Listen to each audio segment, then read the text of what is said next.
ऐसे ही लक्ष्मी आपके घर में ज्यादा बढ़ रही है तो चिंता करो कि इसका अब विवाह करना है। घर वर ढूंढो लक्ष्मी के लिए। और लक्ष्मी का वर घर क्या है? नारायण सेवा। नारायण सेवा ढूंढो। और नारायण सेवा कहाँ होती है? कहीं मंदिर में अपनी लक्ष्मी प्रदान कर दो, कहीं धर्मशाला निर्माण हो रहा है, कहीं मंदिर निर्माण हो रहा है, कहीं भंडारा हो रहा है, कहीं प्याऊ लग रही है, कहीं दरिद्र बैठे हैं, वहां उनकी सेवा में लक्ष्मी लगा दो। ये नारायण सेवा है।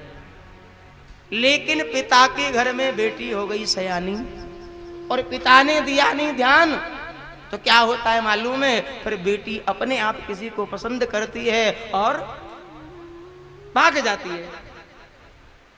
उस समय पिता को भी लज्जित होना पड़ता है, समाज में मुंह झुकाना पड़ता है। तो ऐसा समय ना आए उससे पहले ही हम वो काम कर दें। लक्ष्मी सयानी हो गई, आपने दान नहीं की, दान नहीं दिया तो क्या होगा? फिर बहाने लग जाएंगे। कैसे बहाने? कि चोर चोरी करके ले गए, सरकार ने झापा डाल दिया, घर में ऐसी शरीर में बीमारी हो गई, लाखों रुपए डॉक्टरों ने लूट लिया। कई हमारे भक्त हैं, सुनते हैं महाराज जी वहां 10 लाख लग रहे हैं, वहां 6 लाख में बच्चे हो रहे हैं। आहा, ये क्या है? बोले ये लक्ष्मी के जाने का रास्ता है, ये बीमारी नहीं है। लक्ष्मी ज्यादा जमा कर ली अपने घर में, अब उसको निकलने के लिए जगह तो चाहिए। तो ये बहाने बन जाते हैं भैया, लक्ष्मी को तो एक दिन जाना है। इसलिए हमें हिसाब से थोड़ा थोड़ा, और शास्त्रों में भी लिखा है 10वें अंश के लिए तो शास्त्रों में भी लिखा है कि इतना दान तो हमें भगवत सेवा में जरूर करना चाहिए। अपनी कमाई से 10वां हिस्सा जरूर दान के लिए निकालो। जो भी कमाए 10वां अंश तुरंत निकाल लो, लेकिन जैसी जिसकी इच्छा भावना। लेकिन परम धर्म जीवन का यही है। सूत जी कहते हैं कि यदो भक्ति रदुक्षजे, भगवान के चरणों में प्रेम करो, गृहस्थी का पालन करो, यही सबसे बड़ा धर्म। दूसरा प्रश्न कि मंदिर में जाएं, किसको पूजें और किसको छोड़ें? ऐसा एक देवता कौन सा है जो एक की पूजा से सबकी पूजा का फल मिल जाए? एक देवता यथा तरोर मूल निशेषणेन तृप्यन्ति तत स्कंद भुजो विशाखा।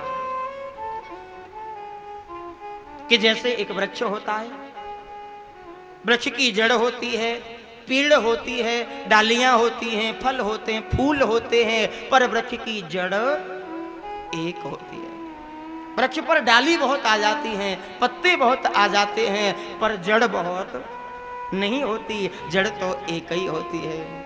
और वो जड़ क्या है? बोले भगवान में ढूंढो मत, भगवान तो एक ही है, लेकिन उसके रूप अलग अलग हैं, उसके नाम अलग अलग हैं, सत्ता तो भगवान की एक ही है। आजकल लोग भगवान में भी भेद करते हैं, भगवान को सोचते हैं कि ये भगवान है, वो भगवान नहीं है। एक जगह झगड़ा होने लगा, एक व्यक्ति कह रहा था 10-5 व्यक्तियों से कि भैया आजकल भगवान दुनिया में है ही नहीं, भगवान नाम की कोई चीज ही नहीं है।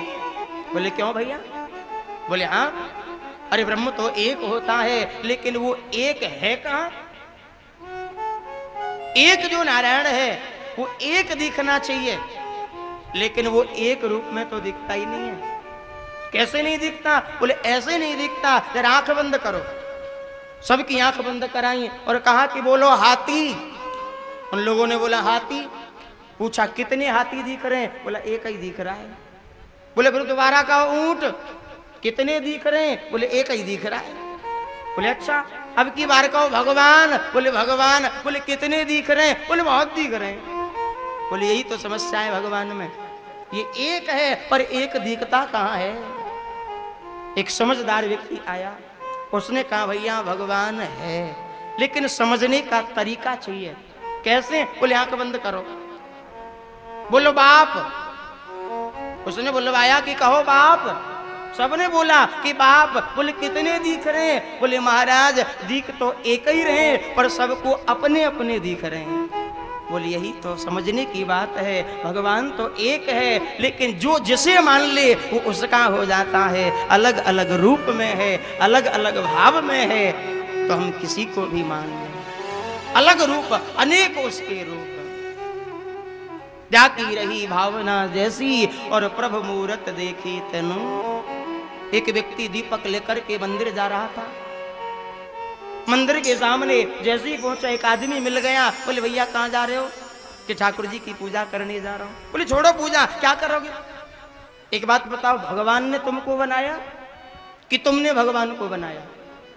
बोले भले आदमी कैसी बात करते हो, अरे भगवान भगवान है, हम काहे को बनाएंगे? बोले कारीगर तो बनाता है।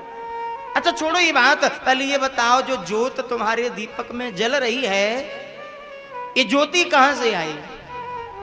बड़ा अजीब प्रश्न कि ये ज्योति कहां से आई? अब सामने वाला भी होशियार था, उसने फूंक मारी और ज्योति बुझा दी। बोले अब तुम बताओ ये ज्योति कहां चली गई? अब तुम बताओ ये ज्योति कहां चली गई? ज्यादा चक्कर में मत पड़ो भैया कि अस विचारिए तजिए विरागी और रामई भजिए तर्क सब त्यागी।